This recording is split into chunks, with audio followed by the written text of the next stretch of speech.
Good afternoon, everyone, and welcome to our second lesson on the novel Life of Pi, written by Yann Martel. I'm Patrick Geordie, and my colleague this afternoon is Sipho Banda.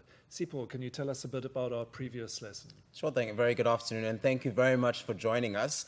Just very quickly, last week we covered a narrative technique, all right, and we spoke about the setting of the novel. Remember that it, of course, occurs in different places. On the one hand, Pondicherry Zoo, then you have the Tim Tim, which houses Pi and his family, of course, and then the ship sinks, and then Pi and Richard Parker's ordeal on the lifeboat, and then, of course, Mexico, when Pi is rescued. And we also spoke briefly about the historical context of the novel. Remember, it is drawn from the emergency in India, which, of course, causes Pi and his family to relocate to Canada. Patrick. Thank you. All right, today's lesson has a different focus.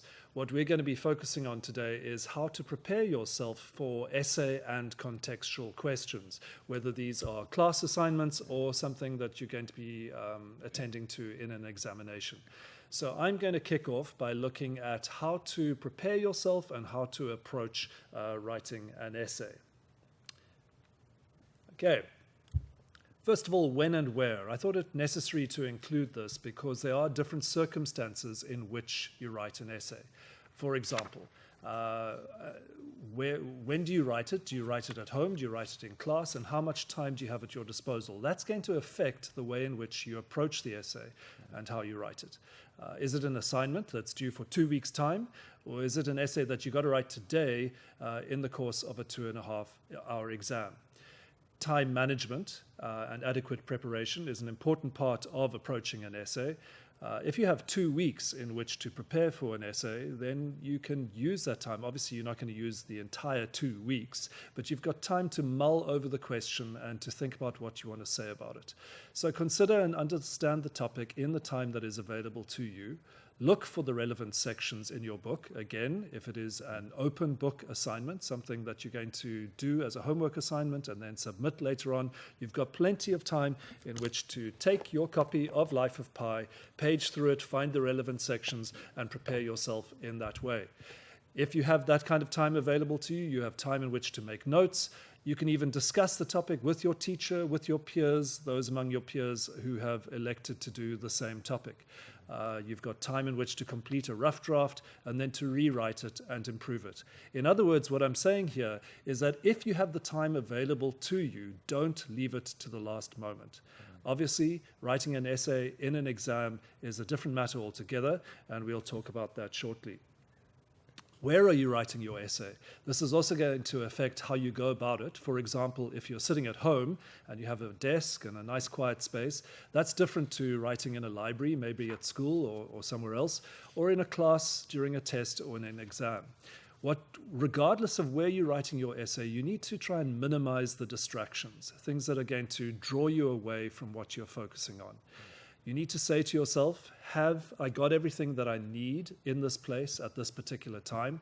So, for example, if it is a homework assignment, do you have your novel? Do you have your notes? Do you have any other resources that you need?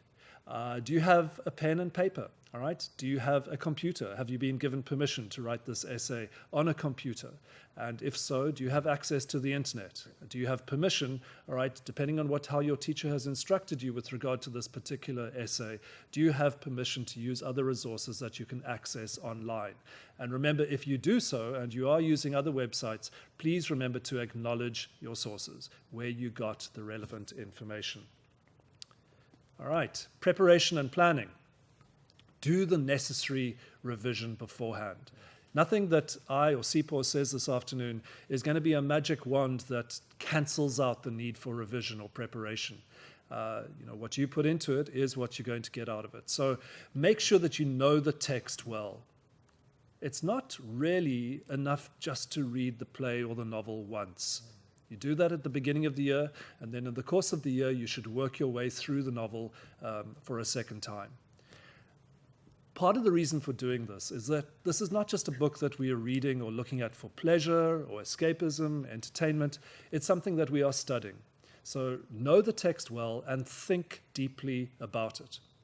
Take it on board, discuss it with your friends, think about some of the issues and topics and themes that it entails. Know the plot. Know what happens, know the order in which things happen, know the characters, know who they are, know their names, know how they relate to each other, and know the themes. So have done your preparation in that regard. Then, when it comes to choosing a question, pick the right question for you. Now, sometimes with a class assignment, you'll be given a list of choices from which you can choose. Spend some time. Don't just dive in and say, oh, that's obviously the one that I want to do. Spend some time considering which is going to be the best topic for you to write about. Either something that you know quite a lot about already, or something that particularly interests you, or you would like to go on and find out more about that topic.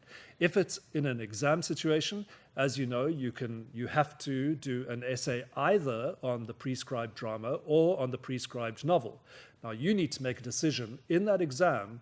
Which of those two essays are you going to do, right? And again, I would say pick the right question for you. Make a reasoned decision as to, am I going to be better off writing the essay on the drama or better off writing the essay on the novel?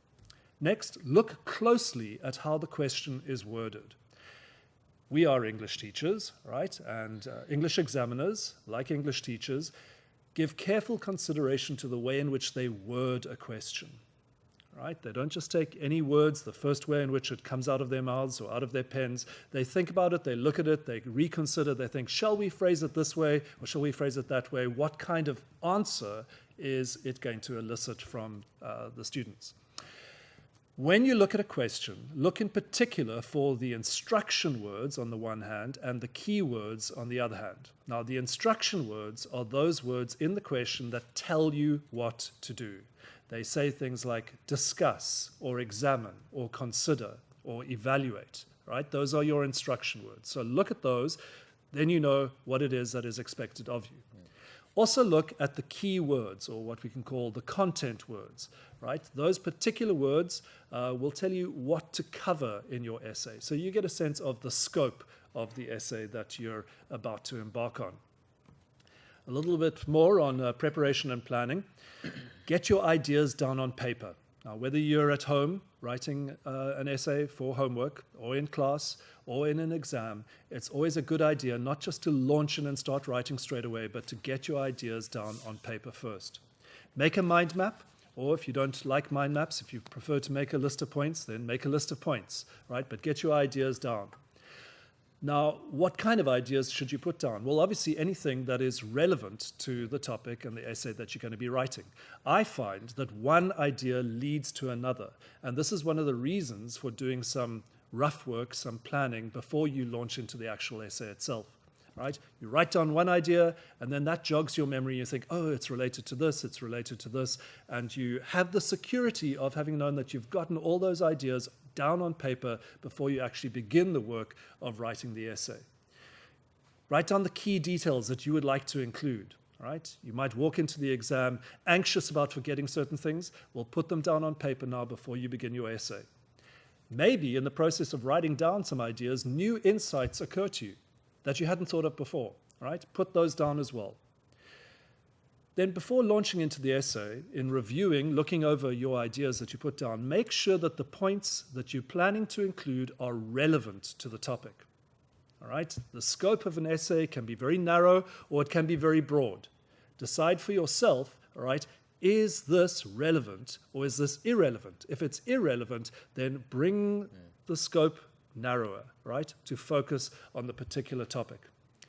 Find useful quotations that are going to support your main points. Now, obviously, when you're in an exam situation, you don't have your book there, you can't page through it and find quotations. Perhaps you've learned some quotes and gone into the exam with those in mind, and they're going to help you.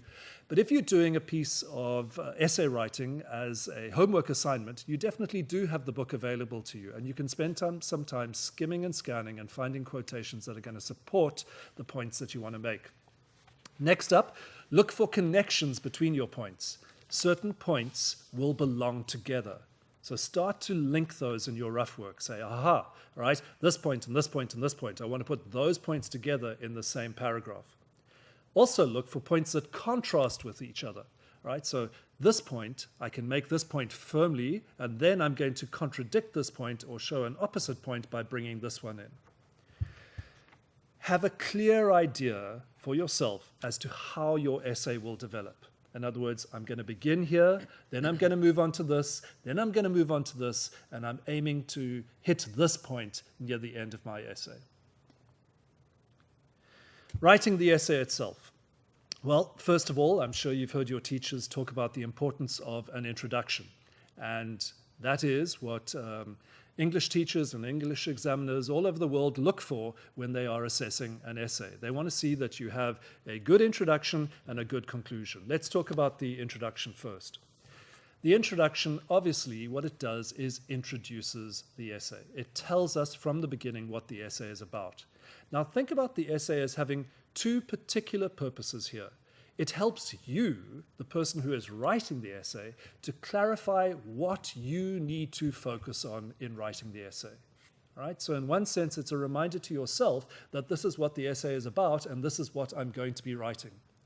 On the other hand, it is an introduction to the reader, the person who's reading your essay, and the reader now has a sense of what the essay is about and how it's going to develop. Very important, remember that your essay should be clear and concise, all right? Concise meaning that it is short, to the point. You don't want an introduction that is too detailed or too long. Catch yourself if you find yourself starting to explain one of the particular points and going into more detail about that. No, save that for later on in the essay, what we call the body of the essay. Writing the essay. Move on to the body of your essay once you are finished with the introduction, and try to form each paragraph around one of the main points that you would like to focus on. Obviously, if you have a very big, important point, it might take more than one paragraph, but generally speaking, one main point, one paragraph. State the point clearly and go into more detail where relevant. Support your point with relevant evidence from the book.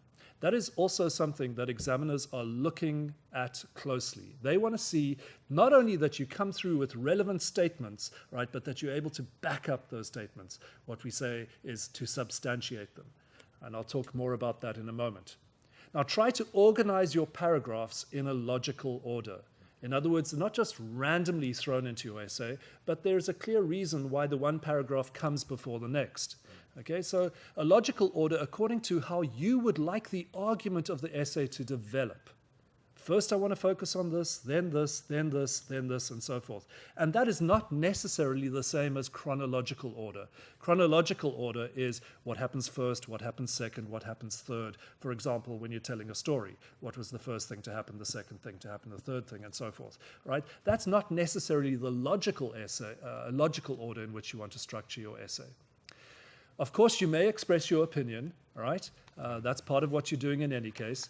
We'll talk about the pronoun I just now, but remember to back up your opinion with evidence from the text. So, for example, refer to the relevant parts of the novel and use some relevant quotations.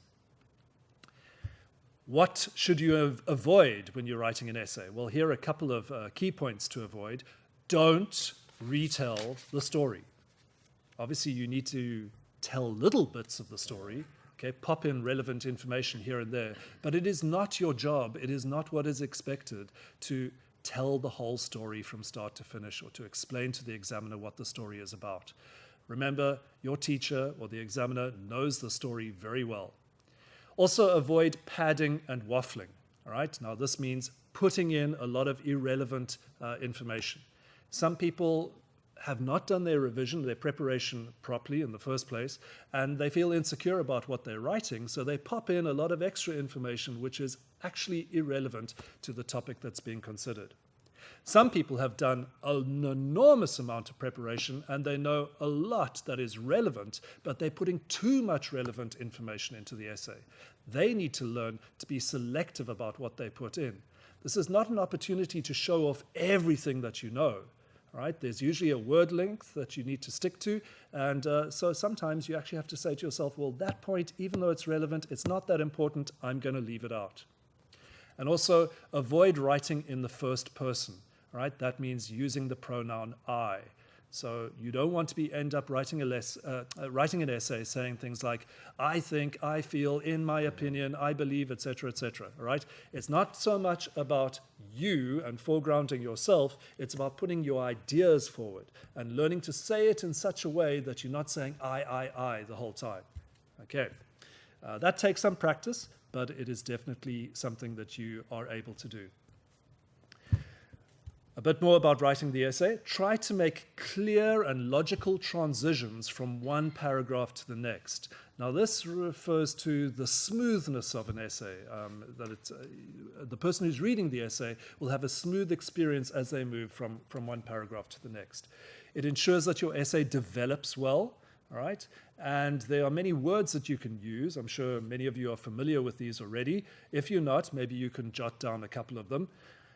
These words help you to show the logic, they help you to show the development, they help you to show the flow, all right, from one point to the next. Things like, in addition, furthermore, however, firstly, secondly, lastly, more importantly, therefore, in addition, in conclusion, etc. All right? So those are useful, and they help to bind your essay together. Finally, write your conclusion. Now, your conclusion, there are a few important points to remember about this. It needs to recap your main argument. It's a brief summary of your main points. Note, it should not introduce new information.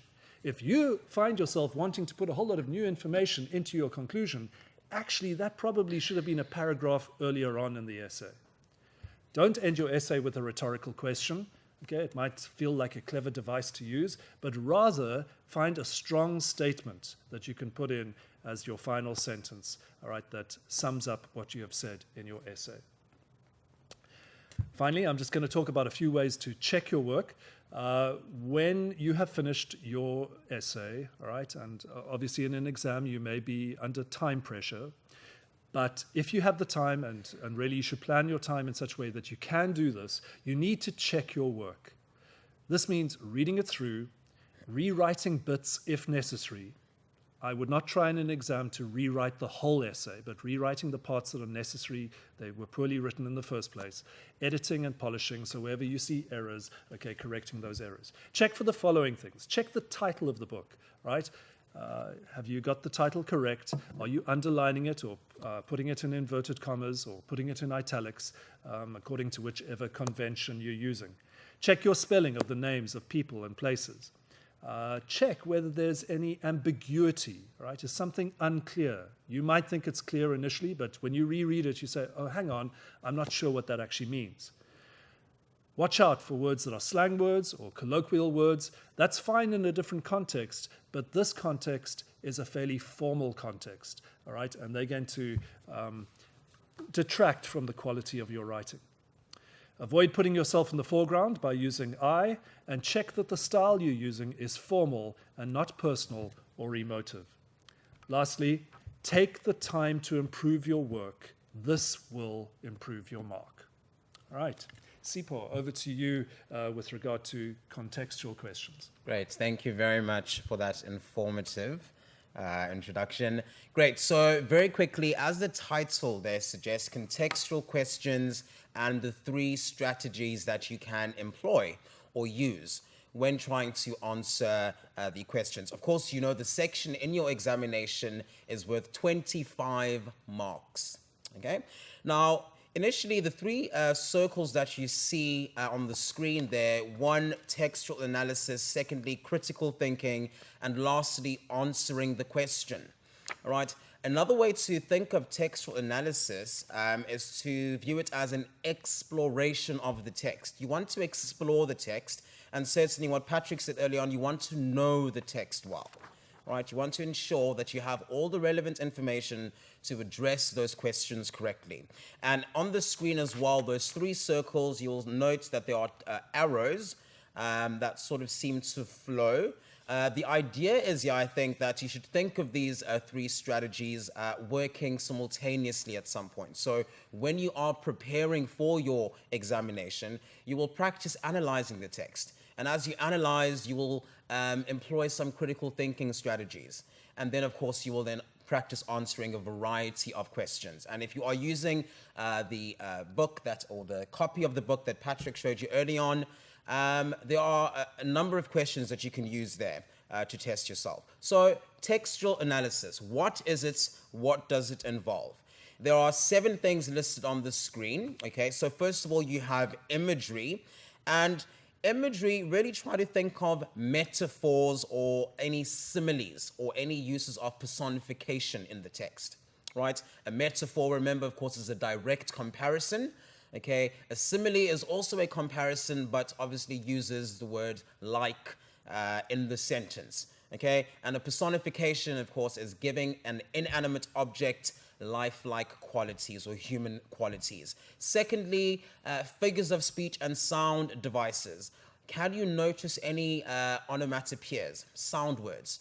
Any examples of alliteration, that repetition of a sound that is created, obviously of the consonant sound in the text. And then very importantly, I think diction, or rather the writer's choice of words, it's very important to consider that, because when trying to answer how the writer expresses his words or his thoughts or feelings, it's very important to look at the choice of words there. And syntax. Syntax refers to sentence structure, right? As language educators and as language learners learning English home language, you should definitely be able to analyze the sentence structure. Is there any use of repetition?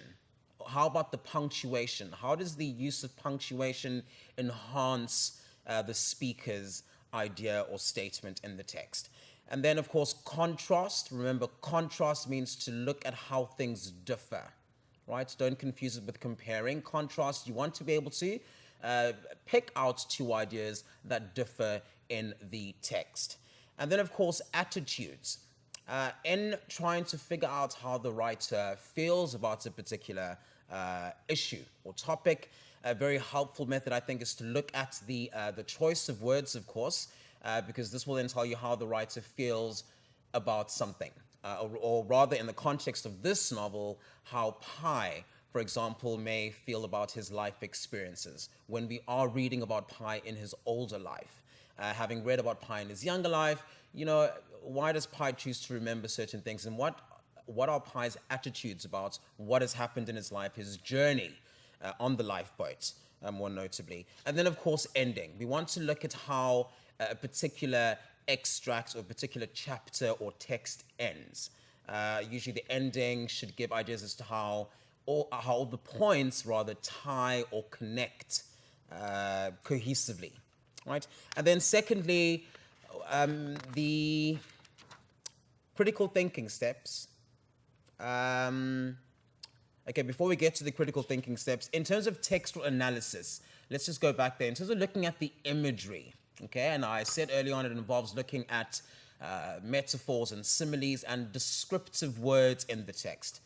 Now, so what you should be thinking about and try to ask yourself is, are there vivid descriptions or memories that produce a very clear, powerful, and detailed image in your mind? Right, that's what vivid means there. So as you're reading, as you're analyzing the text, are there vivid descriptions? And how are these descriptions, or how are these expressed? And just to solidify what I mean by vivid, if you take a look at these next few images, you'll see a vivid sunset, right? And the next picture, you'll see vivid flowers. Just look at that rich color. Now, obviously, this is a photograph, but in a text, in an extract, the writer will use words, okay? Words to express those thoughts. The next picture you'll see is a sunset, but instead of saying a sunset, you could say a fiery sunset. And if you look at that image there, you can it gives you a sense of sort of smoke building up, right? And right there where the actual sun is, if you can see at the bottom, right? It's really interesting how the word fiery could best capture that image. And then our last example, just in terms of vivid descriptions, fiery hair. And I think you get the idea there, fiery hair. So look at the choice of words. Look out where descriptive and vivid language is used in terms of your analysis and exploration of the text. Sipho, I think that's very interesting and very useful to pick out the word vivid, because it is often a word that is used or can be used in the classroom and with regard to the analysis of style. Are there perhaps other words that you think are useful in terms of describing the style of a piece of writing? In terms of the novel, or just... In general, that might help learners? I'll get back to that. I'll get back to that. Hold on. Sorry to interrupt your train of thought. Shall I move on to the next slide? I've noted your question, and I see on the screen there we actually have an SMS. We'll get back to that again. Yes, if you can just go through to the second portion of critical thinking, just very quickly, and I think it also ties in with what Patrick said early on. Firstly, understand the question. And usually a helpful tip would be to reformulate, reorganize the question, retell it to yourself. Obviously, during an examination, you're not going to sit there and physically say it out loud, but you can jot it down, right? And in terms of when you're practicing, you can definitely read it out loud. So make sure you understand the question, right? And then, of course, you've done your textual analysis, you've explored the text, and of course, in terms of critical thinking, you want to gather the right information. So there's a process of sifting, right? You want to get the right facts, okay? And then thirdly, applying the information. What concepts are you being asked to apply? What assumptions are you being asked to comment on, or the interpretation of the text? You definitely want to, after you've sifted, then you should definitely apply the information correctly. And of course, you will look at the question, because this is where you get a lot of your clues from, as well as to how to best address the question. And fourthly, consider the implications of your answer. It's like saying consider the consequences of what you write. And really, that is the case here. The mark allocation. I find many times learners may not refer to the mark allocation, and they don't include enough information in their answer. So it's very important, once you've written that answer, to obviously ensure that you've written enough to earn the required marks. And lastly, in terms of critical thinking, what you'll find is at times you will be asked to explore other points of view. And the example, of course, is open-ended questions. Those questions that ask, what do you think? Express your view. Substantiate your opinion. And examiners, we are interested in your opinions. We are interested in developing critical thought. We want you to say what you think. But then we also want you to substantiate and elaborate using the relevant textual info or textual evidence in your responses. And then, of course, the third step, or the third strategy that you could use, is planning, writing, and editing. And this is where you answer your question. And in answering, the first thing you should do, definitely think before you write. Don't just simply answer. All right, definitely don't just simply answer. Please think before you write, and consider how the writer expresses his or her thoughts, or in this case, how Yann Martel, or the speaker in the text rather, expresses thoughts and feelings, and be able to connect those ideas. Think before you write. Don't just simply write. And I think when you are writing, and this was obviously mentioned in the essay portion of the lesson, this is a formal paper. It's an examination. So obviously academic writing is key.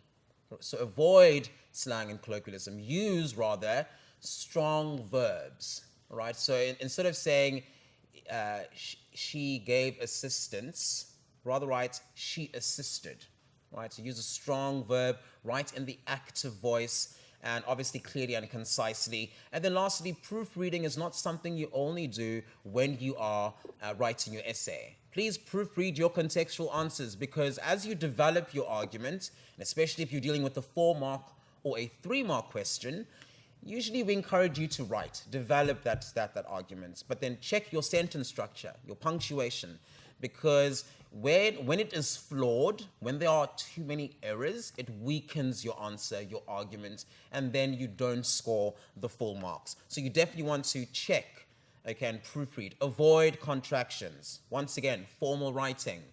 Avoid don't, can't, shouldn't, won't. My suggestion would be to write out the word in full. And and things such as a lot, right? Rather stick to the formal tone and ensuring that you develop that argument, that answer coherently, looking at the mark allocation. So those three strategies, once again, textual analysis and exploration of the text, know the text well. Secondly, applying some critical thinking steps. And then lastly, answering your question.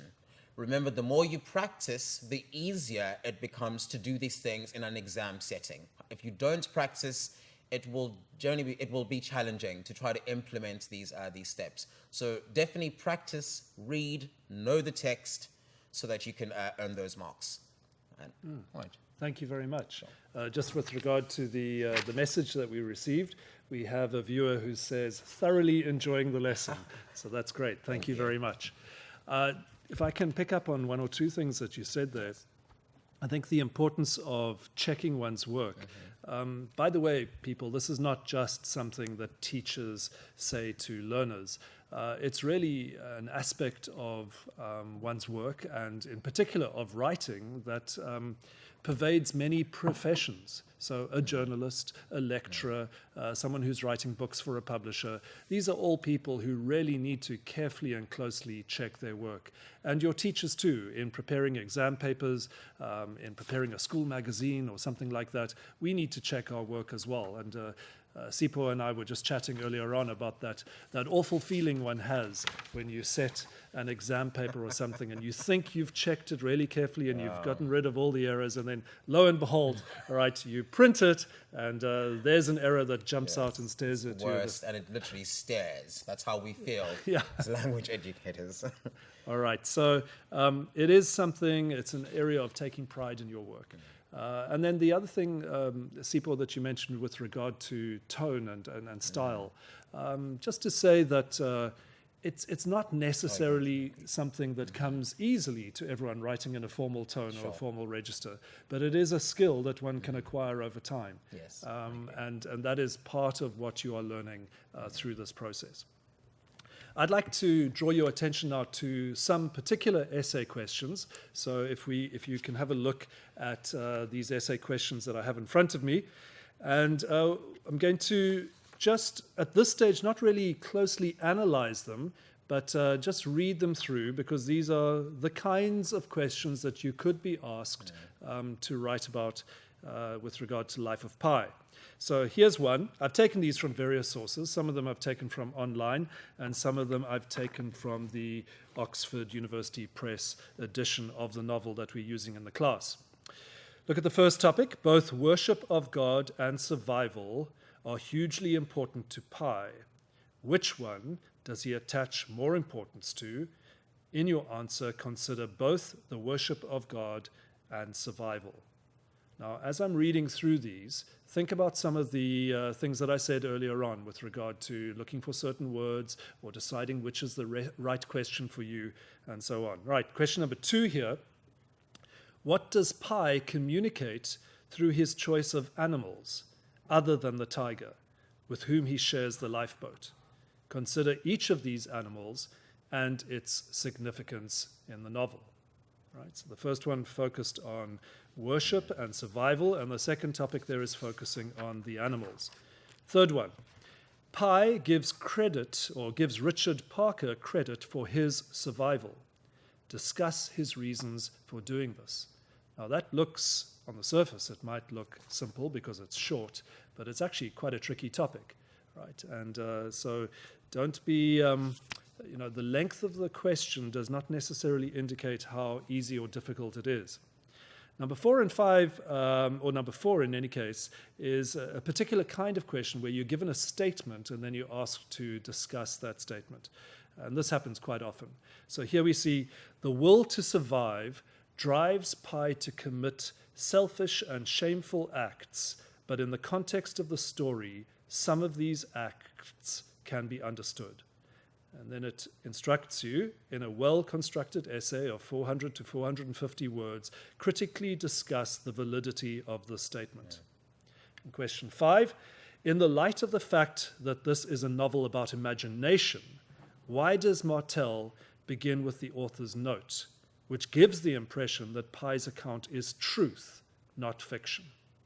Right. Now you can see that some of those questions are more searching than others. And the reason I've read all 5 to you at the outset is to come back to that situation. Again, you wouldn't find this in an exam. You would find it more maybe with a term assignment where you're faced with choices and you need to choose the one that you think is best for you.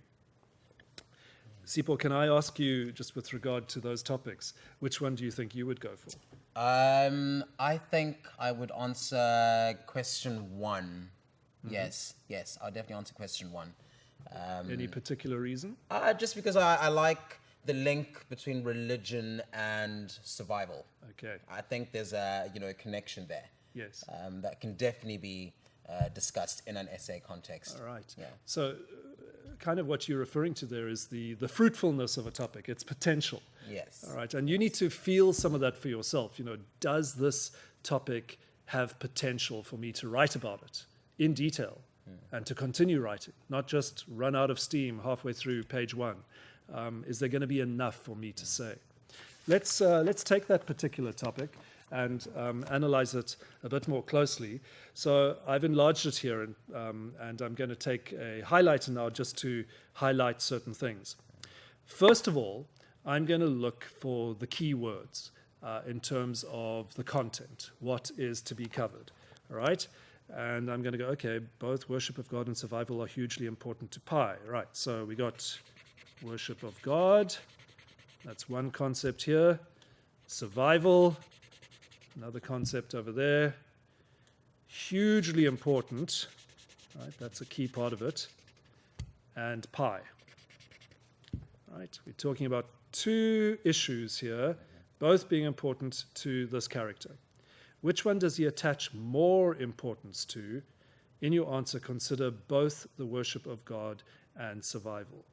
Right, now, I'm looking now for instruction words or question words, words that are going to tell me what I must do in writing this essay. Firstly, I have to make a choice here. I have to make a decision. It says, which one does he attach more importance to? Okay, and which one, and it's about which one is more important. That's the question. Which one is more important? And then it says that in my answer, I must consider both. So I can't just go off on a tangent and just talk about the one. I have to consider both the worship of God and survival. Now, can you see what I have done there? All right, I've deliberately taken a moment, right, to step back and to consider the question. And in fact, I'm going to take it a step further now and show you how one can consider it further. Now, some of you might think this is a waste of time. And again, it is going to depend on the time that is available to you. But I want to show you a particular strategy that definitely works for some people. Having analyzed the question, I'm now going to try rephrasing it. Okay? So here it says, try the rephrase. I shouldn't have a the there. Anyway, try rephrasing the question. Okay, there's an example of something I didn't check. Okay, try rephrasing the question. Put it into your own words to check that you understand what it is that you're expected to do. When I paraphrase or rephrase, when I put something into my own words, I make it my own. All right? The examiner gave me the question in certain words. I read it, I analyzed it, I understood it, and now I'm going to give it back, all right, in my own words to show that I've taken it on board, that I own that question, that I understand it. So here we go. This is my paraphrase of the question. In this novel, there are 2 things that are very important to Pi. His worship of God, which also includes his belief in God, on the one hand, and his survival, especially after having been shipwrecked, on the other hand. In writing this essay, I need to look at how and why each of these is important to Pi and present an argument for one being more important to him than the other. Okay, now that's obviously longer than the original question and the way it was phrased, but it's clear. It's clear to me, and it's clear to me as to what I have to do. Can I show you something else here, right? Where it said his worship of God, I've expanded on that. Okay, so it's not only about his worship, it probably means that he believes in God as well. So let's talk about his belief of God leading to his worship in God. And his survival, well, what do we mean by that? Well, yes, he did have to survive earlier and later, but it mostly has to do with when he's been shipwrecked. In writing this essay, I need to look at how and why each of these is important to Pi.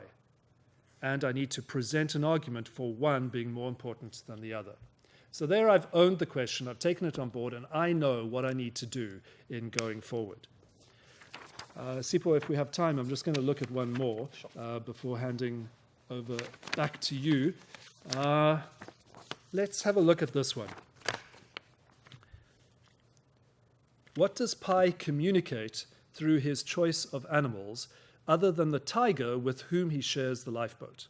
Consider each of these animals and its significance in the novel. Now that's an interesting question because I think we would imagine if we sat down in an exam and opened the paper and there was an essay question, it might very well be about Richard Parker, or it might very well be about Pi. But here, it's not about Richard Parker, it's about the other animals. Again, an indication that we need to pay attention to more than just the obvious. I'm going to analyze the question in the same way. I'm going to look at keywords or content words, and then I'm going to look at instruction words. So firstly, what does Pi communicate? That's interesting. Okay, through his choice of animals, not the tiger, right? So I'm not really going to focus on the tiger because we're being instructed not to focus on Richard Parker, with whom he shares the lifeboat. Okay, so there are other animals in the lifeboat. Consider each of these animals and its significance in the novel. So now I'm going to look at the instruction words, or the question words. What?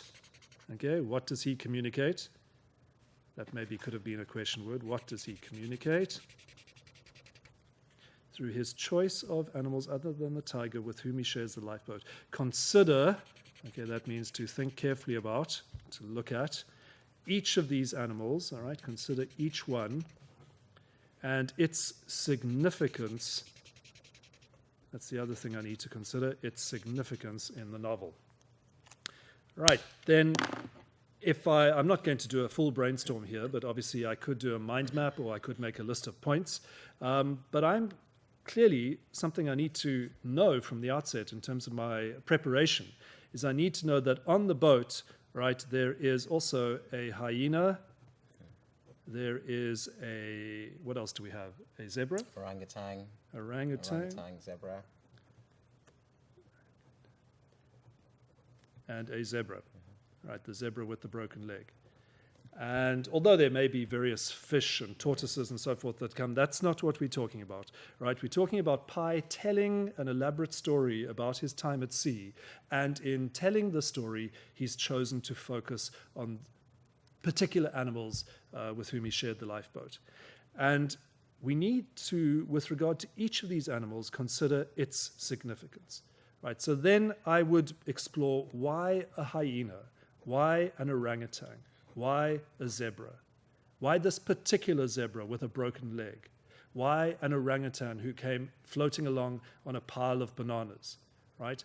Why the hyena, what does it symbolize in terms of being another predator apart from a tiger on the boat?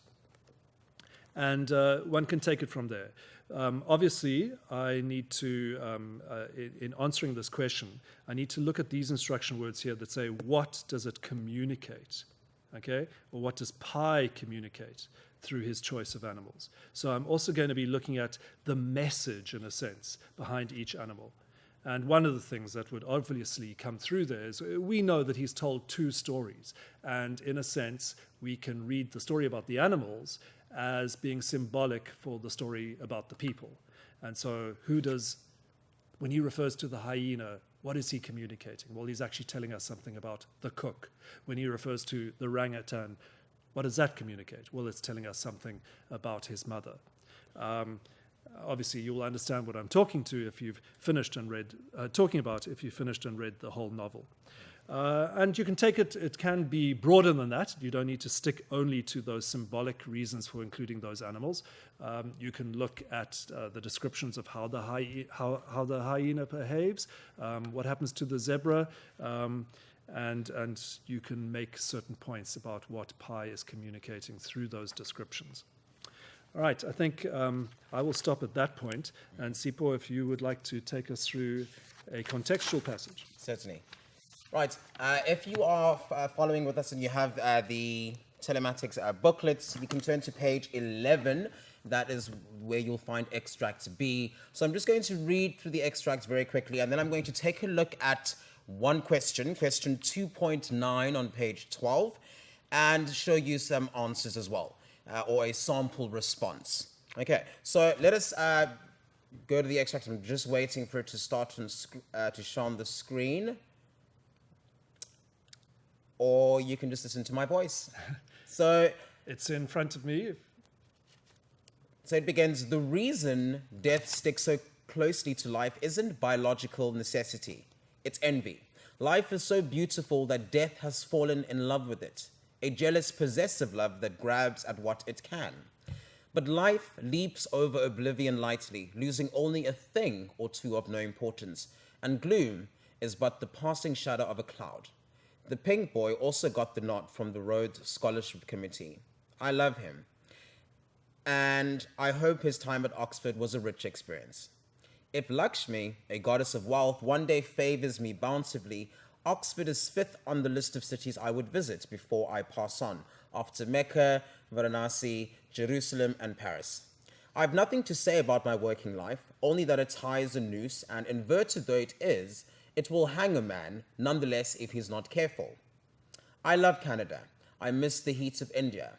The food, the house lizards on the walls, the musicals on the silver screen, the cows wandering the streets, the crows cawing, even the talk of cricket matches. But I love Canada. It's a great country, much too cold for good sense, inhabited by compassionate, intelligent people with bad hairdos. Anyway, I've nothing to go home to in Pondicherry. Richard Parker has stayed with me. I've never forgotten him. Dare I say I miss him? I do. I miss him. I still see him in my dreams. They are nightmares mostly, but nightmares tinged with love. Such is the strangeness of the human heart. I still cannot understand how he could abandon me so unceremoniously without any sort of goodbye, without looking back, even once. That pain is like an axe that chops at my heart. Right, we're just going to go to page 12, and we'll pick up from the top, and you can obviously read the extract itself fully. The first time I turned on a tap on its noisy, wasteful, superabundant gush was such a shock that I became incoherent and my legs collapsed beneath me, and I fainted in the arms of a nurse. The first time I went to an Indian restaurant in Canada, I used my fingers. The waiter looked at me critically and said, "Fresh off the boat, are you?" I blanched. My fingers, which a second before had been taste buds savoring the food a little ahead of my mouth, became dirty under his gaze. They froze like criminals caught in the act. I didn't dare lick them. I wiped them guiltily on my napkin. He had no idea how deeply those words wounded me. They were like nails being driven into my flesh. I picked up the knife and fork. I had hardly ever used such instruments. My hands trembled. My sambar lost its taste. And we're going to stay on page 12 because what I want to look at is question 2.9. And it says they refer to I blanched, right? And it gives you the line number. And then, of course, the question words, or the key question word is what. So they're asking you to, in your answer, to address something very specific, right? Is the question what and why. So those are key question terms as well. But if you look at 2.9.1, what is the effects of the waiter's statement on the speaker? All right. It states there, for that answer, you need to, of course, understand what blanched means, understand what pi is going through. And then, of course, you will note if you remember in the text itself, there were various lines highlighted That is what you should do when you are analyzing a text and exploring a text. Read actively, underline, circle, whatever it is that you do. And the statement, the idiomatic expression there, that statement offends pi, which I think, if I go back further and it says the first time I went to an Indian restaurant, why is an Indian being criticized at an Indian restaurant, for the way that he eats, which I thought was very interesting there. But it offends pi. It hurts pi, right? It even tells you what he does, essentially, how the taste of the food loses its flavor, right? So I imagine the imagery there, or the explanation there, is quite. The sense there is the olfactory, the taste buds, okay, what you smell when you eat. It's all gone simply by the writer's statement. And of course, it is culturally insensitive. Fresh off the boat, are you? Perhaps condescending. And look at they froze like criminals. Okay, look at the like there, caught in the act. And then even the word criminals is immediately linked to guilty, because criminals are guilty. So the diction, the choice of words that are used there are all interconnected and tied into each other. And of course, why does pi feel this way? Let's take a look at a sample answer for those questions. And the mark allocation there is just 1 mark and 2 marks. So what is the effects of pi in the weighted statement? Or rather, what is the effects of the weighter on the statement on the speaker? Of course, he is, like I said early on, if you can just put that up on the screen there so that they can see it. The statement causes shock, horror, embarrassment, humiliation. Pi feels ashamed. So as you were exploring the text, you may have listed various words, adjectives, or phrases in trying to think of an answer. Remember, you need to think before you write. And you may have listed any of those various words. Of course, either of those words will work fine. Either of those words, but you need to get the answer correct. Understand how it affects the speaker, right? Understand how the character responds to a statement by another character. And in this instance, the Waitron offended pi, as you can see. And in 2.9.2, he feels like a social outsider. And yes, it's in Canada, but he feels like a social outsider. And this is exacerbated by the waiter's comment on the way of his eating, his way of eating, his eating style, which is very much a part of his culture. So he feels like a social outsider. So that's very important there. So remember, you are actively reading as you analyze the text, underlining, circling, and you are addressing the key question words and what it is they expect you to answer. Right. Any other thoughts, Patrick? No, I think that's very clear. Thank you, Sipho. Should we just recap on what we've covered this afternoon? Certainly. I think, certainly from my side, and I think we've both been saying, the process of revision is very important. You need to know the text well before you begin either with an essay or contextual questions. And I think we've both emphasized planning, putting down your thoughts on paper, looking carefully at the question, looking at things like mark allocation, and checking your work afterwards. Anything else you'd like to add there, Sipho? Just to stress, know the text, know the themes. And as you remember from last week, we looked at some themes such as the will to survive, religion and spirituality, storytelling. Those are important themes. So know the text, read it, and understand the themes so you can obviously apply the concepts that you've learned to an essay. Yeah, I think that's all. Thank you very much. Sure. All right, that's all from us this time, and all the best with your work on Life of Pi this year. Thank you very much for joining us. Bye-bye.